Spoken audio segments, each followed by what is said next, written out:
Whether it's Vietnam, China, South America, wherever you go, if you know you can get like a job opportunity there, there's like opportunities, and you know you can get a job, then I think you don't need that much. You just need enough to cover like the plane ticket, visa, and like maybe your first month or two or whatever, and then.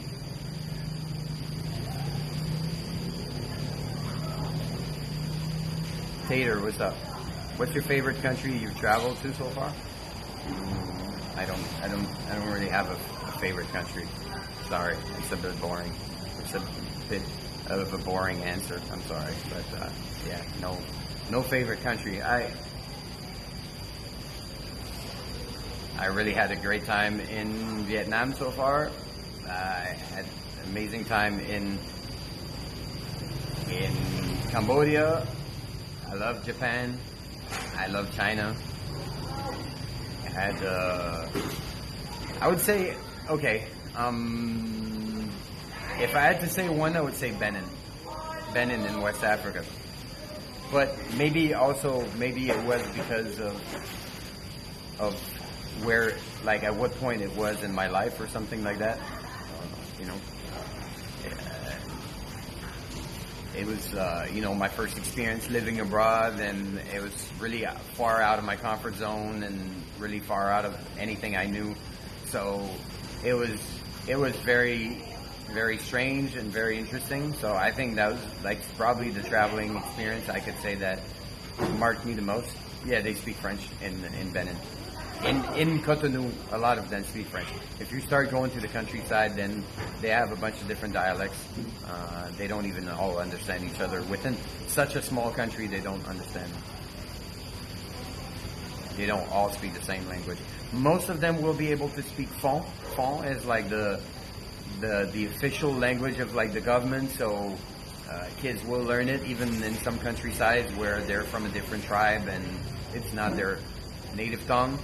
They're still going to learn it in school. They're going to learn Fon, or they're going to learn French. So you're still going to see that. But yeah, a lot of people speak a bunch of different dialects there.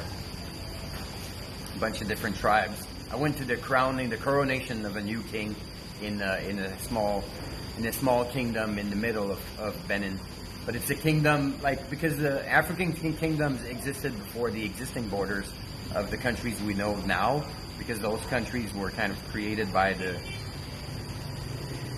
invaders, by countries that turned them into colonies, whether we're talking about France, Belgium, UK, Netherlands, Portugal, like all the borders in Africa right now were all created for the most part by invading countries. So the existing kingdoms don't have anything to do with the borders, So when I was in the Ketu Kingdom, for example, I went to the coronation of the new Ketu King, and the Ketu Kingdom spreads over to Nigeria and Togo and a little bit of Ghana. So there's people coming from all over the place for the coronation. Yeah, France and UK, but also Netherlands and Belgium. Belgium and Portugal. Portugal was also very active. There's Mozambique. There's I think Gambia, Namibia. There's Cape Verde, Sao Tome Principe, something like that. Angola. They invaded a bunch of countries. Portugal were savages when it comes to look at how small Portugal is, and look how big Brazil is. Like they were like, we would never do such a thing. Yeah, sure. Go tell that to some Congo people.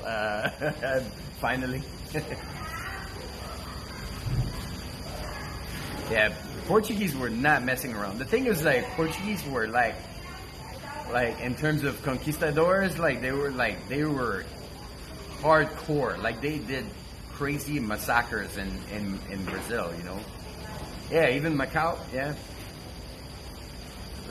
Portuguese were spreading all over the place. You benefited from colonialism.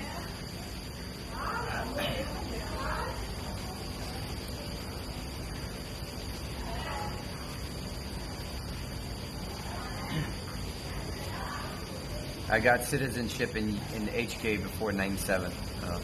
That's cool. Then that allowed me to continue living there. Right. Now it's a completely different ball game for foreigners who want to live in Hong Kong. Plus, I think less and less foreigners want to live in Hong Kong. Like Hong Kong for me, it was like it's such an amazing city, but now I wouldn't. Like Hong Kong is never going to be the same. It's never going to be the Hong Kong that you got to know 20 plus years ago. It's not even the Hong Kong it was 5 years ago. It's really messed up.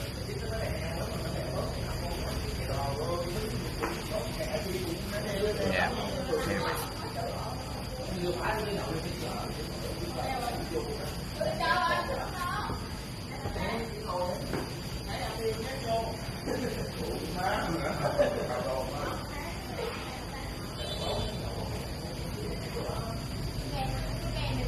I hope you're still feeling well and safe over there. But for me, it's like I feel like the Hong Kong that I loved so much is bound to disappear very soon.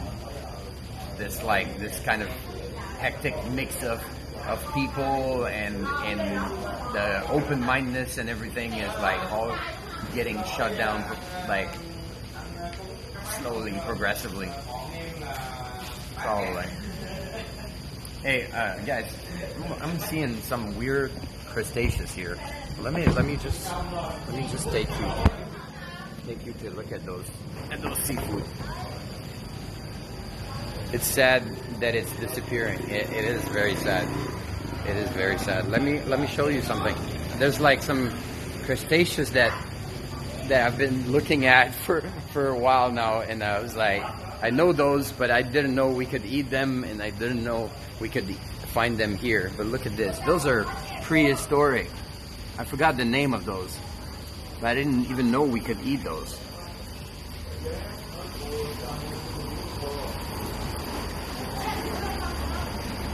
Isn't this species like hundreds of thousands of years old or something like that? Horseshoe? Is that what it's called? Yo, Penguin Savage, what's up? Get one? They're good for medicine? Really? There's two of them. What's up with this? They have hair sticking out. Look at those big muscles. Why is their hair sticking out? Did you see the hair here? And here?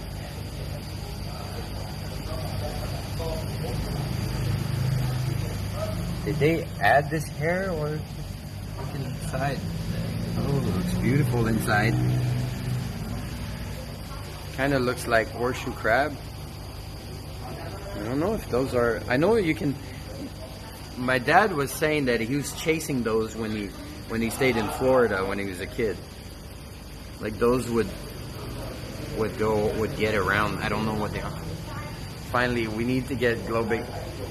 Finally, we need to get Globic to get one. How do we achieve such a goal? Don't turn to finally like that. That's messed up. This one chilling with the clam, and this one is on its back. Those are very valuable. This one is on its back. Look at those shrimps. Are they dead? Are they sleeping? Oh, they're sleeping. Oh shit! I woke it up. I thought it was dead. It was on its back, but then it just started kicking. Man, shrimps are sleeping. And this one, is it sleeping on its back? That's because these animals' milky blue blood provides the only known natural source of Limulus amebocyte lysate, a substance that detects a contaminant called endotoxin. If even tiny amounts of endotoxin, a type of bacterial toxin, make their way into vaccines, injectable drugs, or other sterile pharmaceuticals such as artificial knees and hips, the result can be deadly. Okay. 8-bit. You donate about 10,000 bits. Oh, look at this. Look at those.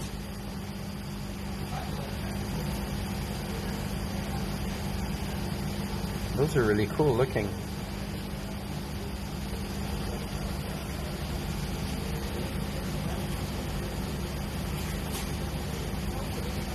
The clams. Oh! Thank you for the 8 bits.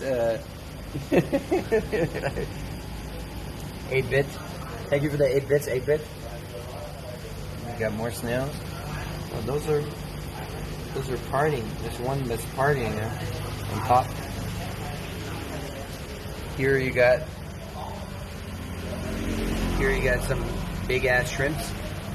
Oh, those shrimps are big. Look at this one. Like it's like the size of my hand. And it's hanging out with the small ones. No discrimination. And there's like a tiny crab stuck in the back all by itself. Yo, the crab is the only one with claws. He should be bullying those shrimps. Those shrimps got nothing. They just got like tiny little legs. This crab should give them a hard